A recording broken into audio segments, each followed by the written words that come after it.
महाराष्ट्राचे मुख्यमंत्री देवेंद्र फडणवीस यांना पत्रकारांनी विचारलेल्या प्रश्नाचं उत्तर देताना विरोधकांचं काम विरोध करण्याचं आहे, मी त्याच्यावर भाष्य करणार नाही।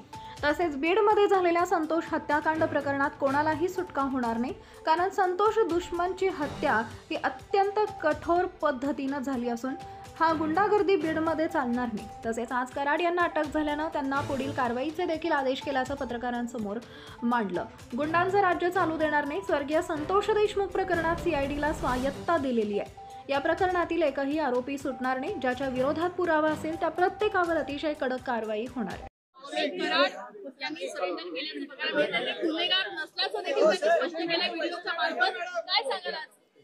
असं आहे की मी पहिल्या दिवशीपासून सांगतोय, बीडच्या प्रकरणामध्ये कोणालाही आम्ही सोडणार नाही।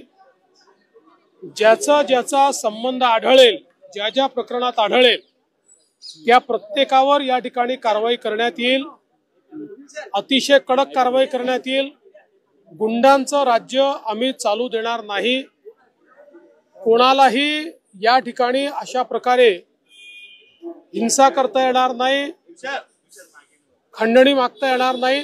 या दृष्टीने तपास अतिशय गतिशील केलेला आहे आणि त्यामुळेच आज त्यांना त्या ठिकाणी शरणागती पत्करावी लागली आहे। आता हत्येतले जे आरोपी फरार आहे त्यांना पकडण्याकरता देखील वेगवेगळ्या टीम्स या पूर्णपणे कामी लागलेल्या आहेत आणि कुठलाही आरोपी आम्ही त्या ठिकाणी सोडणार नाही, सगळ्यांना शोधून काढू।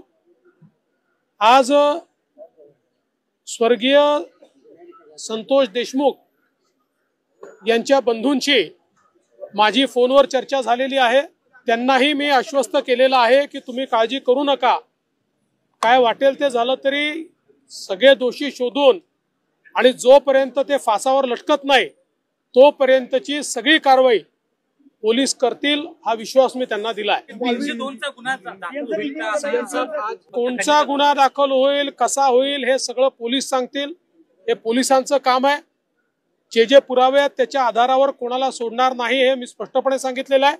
त्यामुळे या संदर्भात वेळोवेळी पोलीस निर्णय करतील, पोलीस ब्रीफिंग करतील। जाणीवपूर्वक ही केस सीआयडीला देण्यात आलेली आहे, त्यांना पूर्ण स्वायत्तता देण्यात आलेली आहे। कोणाचाही त्यांच्यावर दबाव चालवून घेतला जाणार नाही, कुठलाही दबाव राहणार नाही। कोणी काही म्हणत असलं तरी पोलीस जो काही पुरावा आहे या पुराव्याच्या आधारावरच या ठिकाणी कारवाई करतील। त्यामुळे कोण व्हिडिओत काय म्हणताय, कोण काय म्हणत नाही हा विषयच नाही। विषय हा आहे जिथे पुरावा आहे त्याला सोडलं जाणार नाही। मला या प्रकरणातल्या राजकारणामध्ये जायचं नाही। मी पहिलेपासून सांगतो, कोणाही विरुद्ध पुरावा असेल तर द्या, ज्याच्या विरुद्ध पुरावा असेल आम्ही शोधतोय, कोणाजवळ दुसऱ्याजवळ असेल त्यांनी पण द्यावा। पण माझ्याकरता स्वर्गीय संतोष देशमुख यांच्या हत्येला कारणीभूत लोकांना शिक्षा होणे हे महत्वाचं आहे।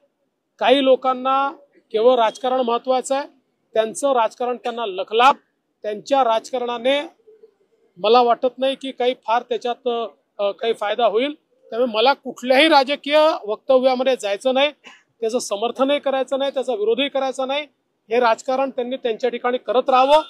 मात्र आमची भूमिका स्पष्ट आहे, स्वर्गीय संतोष देशमुख यांना न्याय मिळवून द्यायचा, तो आम्ही मिळवून देऊ। Subscribe now and press the bell icon. Never miss an update.